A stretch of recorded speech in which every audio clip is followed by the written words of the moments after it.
you want to dance? And I said, no, I don't know how. My mom wasn't like that. I told her they wanted me to dance. So they couldn't really swing the other partner, you know. Uh-huh. I don't know what kind of step that was. But we did play bingo, seemed like 2 or 3 games like that. I could play with them, you know. Mm-hmm. Yeah, your mama had trailers around her house during the war for people to stay in, didn't she? She had 7 trailers.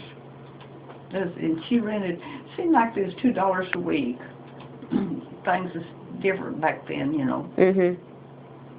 And she had 3 trailers on one side and then another back steps that made 4.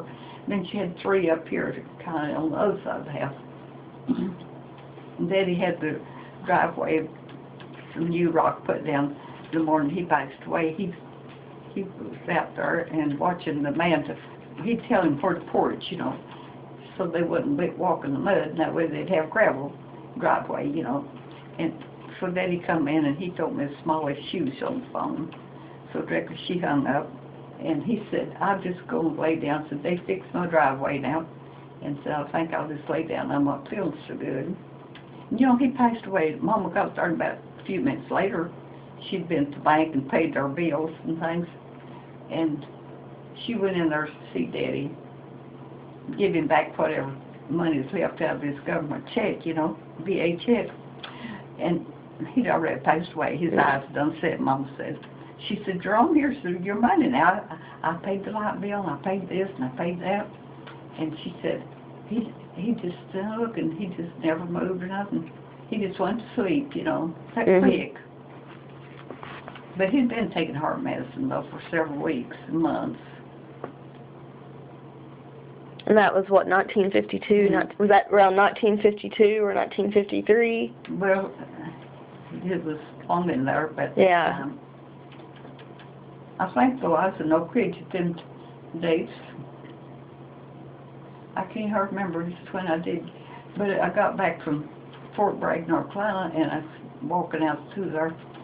I think I was going to go ahead and see if that Greyhound bus is running. I must have had the car there. Anyway, I don't know why I was up there on Main Street, but anyway, I run into my cousin. They used to live in that house over where Mama lived, on that road there at that other bridge. And here was Ruth's house, you know. And so I said, "Oh, there's Leora, I think is her name." And I said, "What are you doing up here?" And she said, "Well, I'm just waiting on my mother. She's going to be working in Oak Ridge." Said, "They tell me all you've got to do is just fill out an application. In a few days they'll call you." And I said, "Well, where is the door?" And I went in there. They showed me where to go. And that girl was sitting at the front desk. She said, "Could I help you?" And I said, "Yes. I want to fill out an application to work in Oak Ridge." So she just opened the drawer, pulled out the form, and I sat down to fill out answers, all of them, you know, and handed it to her. That was about the middle of the week, I guess. Well, about the next Friday, somewhere along there, I got this letter. Now, they said, "Come to work," and you had to be on midnight shift first thing. And I filled out all them blanks, you know, and give it to the girl. And she said, "Now you said, this is on a Thursday night. Said, you're going to work to midnight." Well, I go back and I tell that girl, they've hired me, you know. And she said, "Well, I've been telling all my folks about it." So we went down there to work, and we worked about 4 hours, I guess. And so this foreman said, "Y'all could take a break now." Said, "They got a little building down there. You can get hot dogs, you know, just odds and ends." And said, you go down there about 3 o'clock in the morning, because we went on duty at 11 that night. That'd be working about 4 hours, wouldn't it? And so they 3 or 4 of us working close together. So our boss come by and he says, "Time for you folks to go take your break." So we went on over there and got us like coffee and donuts and just snacks, you know, and come back. And that guard wouldn't let us in. He said, "You got the wrong badge." Said, "This building is a H building," and said, on your badge it says you're going to work at B building. What are you doing up here? And there's one feller in our group, it's about 4 or 5 of us, and he said, we've already worked 4 hours in there, what's the problem? You let us in? He said, no, I didn't let you in, I just now got here. We argued a little bit, they did rather, and we just stood there. And so the other man saw what was happening, they wasn't letting us through. And he got up and went out there, and he said, sir, I vouch for them, said they did work 4 hours, that they're not fibbing you. They did work 4 hours. Well, I can't have it, I can't let them in there, it's the wrong building. That's phone. No, that's the clock. And so 2 or 3 come by, they say, what you folks standing around for? Can't you get in? We said, no, we can't get in, we're at the wrong building. And so this guard told us. He said, you go up our change house, that's where you changed into your uniform. Everybody had a wardrobe, you know. And so then at 7 o'clock they'll be coming to work, and they'll fill out the right one. So we did what they said. We went up there and said, you can doze off if you want to, and you still get your full night's pay. Well, that suited us just fine, so we went up there and swapped our uniform back to our regular uniform and hung that other one up inside, you know. And so whenever it was 7 o'clock, we went down there, and that right before 7, and he showed us which building to go to have it changed. It's a little, just like a smokehouse, you know. So we went down there and we told them they wouldn't let us work, that we'd done work 4 hours before he noticed it.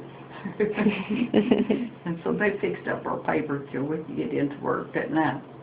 So at night we went back to a little before 11, and they let us in, you know.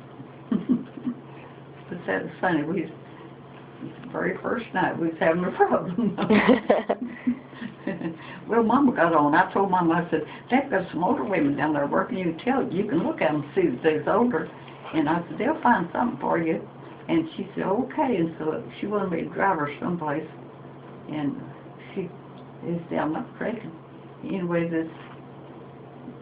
we didn't dare go in what they think was, you know, the wrong place. But this girl finished filling out her paper good, and said, now you come to work 7 o'clock in the morning. That's when they go to work. So Mama rode in. She rode with me, and we got in. But later she had to pick her a ride. She had to get on that yellow bus later because she worked in the laundry. They let her count out 12 uniforms.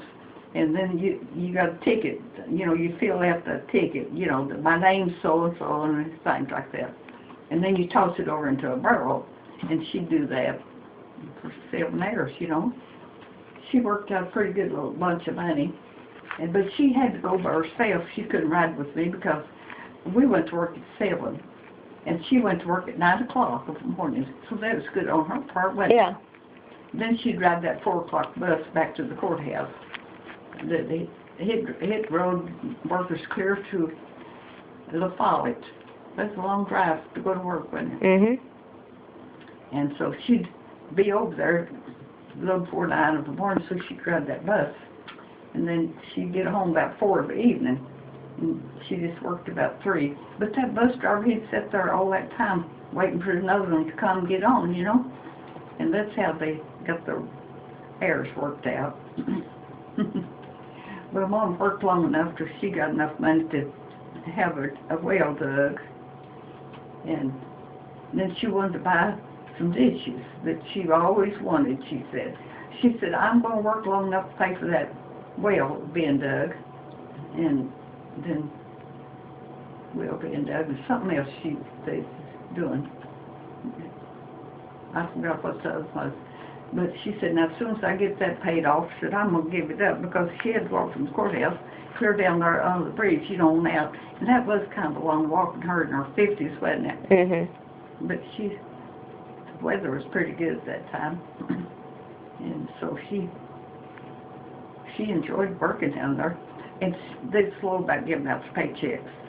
And one evening, it was time to get the paychecks, you know, and they hadn't offered to give her one, so she asked could she go down there and talk to that guard? But they're supposed to give her her check, and they hadn't. So Mr. whatever his name said, well, go ahead. And she went down there and she asked that guard, she said, well, when are we going to get paid? He said, lady, you're working for the government, there's no telling when.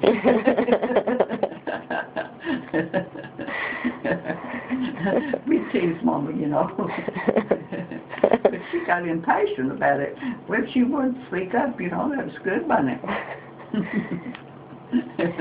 Yeah, all the stories I've heard about her, she wasn't afraid to speak up, was she? No, she's very, you know, she thought she was right. She'd stick with it whether or not. And in a way, there's a girl works here, Pam, she's kind of like my mother, but I wouldn't dare tell her that, you know. But she reminds me of Mom a lot. If they say so and so, and she knows it's incorrect, she'll tell us so. But I just soon let them wait and find out, like I did the best I could. Pam said she overhears people sitting there in the restaurant. They'll be discussing something, you know.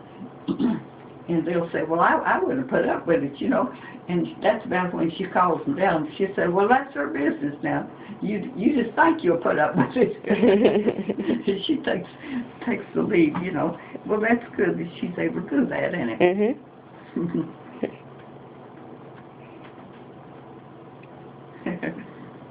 You got a speeding ticket one time going to Oak Ridge, didn't you? Yeah, I was supposed to. But you know, this man, he gave me that ticket, and he said, now it'd be 3 weeks before you can see that man, you know, they've taken.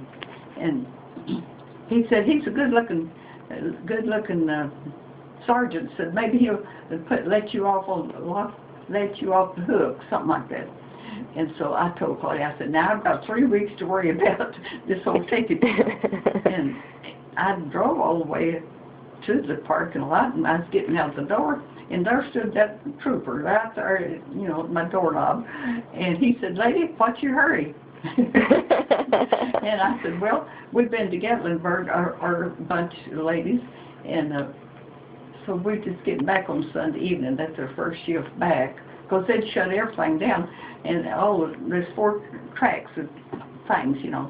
And so they'd got them all placed back in order and everything, cleaned up. And that way they wanted to come in on Sunday evening. Well, at 11 o'clock, I guess, I forgot. And so he wrote me out a ticket, and I was to appear in court about 3 weeks later. 3 weeks? That was almost a month. And he said, maybe he'll let you off the hook. I said, he's a good-looking lieutenant. And I told Claudia, I said, now I've got that to worry about. But I said, he said, the trooper said, you was doing 45 in a 25 zone. I was speeding about 20 miles over. Well, you know, I wanted to be sure and get there and get the pictures taken care of and get on the job. You know, I didn't want to poke around. I was younger, it didn't bother me. And so I just went over there then. I kept that ticket all that time. So it's time to go and, you know, be there at 11 o'clock or something. And so it's on Sunday evening is that date. So I've got all my riders ready. I mean, they's all ready to go. I just drive by and two torn, they come out and get in. And both front seat and back seat is, you know, I had it full. But when I went down there to pay that ticket, I just drove while I was off duty. You know, I didn't take it to company time. I just made a special trip down there to pay it. And so I sat there till he called everybody's number, and I was the last one sitting there. And I walked back there, and I said, here's this ticket I got 3 weeks ago. And he looked at it and everything. He said, lady, we're just trying to cut down on these speeders. Said some of them really races through here, and we're just thinking of safety. Said, this kind of what, said you was doing about 45 in 25 miles long. I was speeding 20 minutes over. And he said, just kind of take it easy now and slow down. Said, I'm just trying to tell everybody it's important that they slow down. Said, what the? Didn't notice that light came on.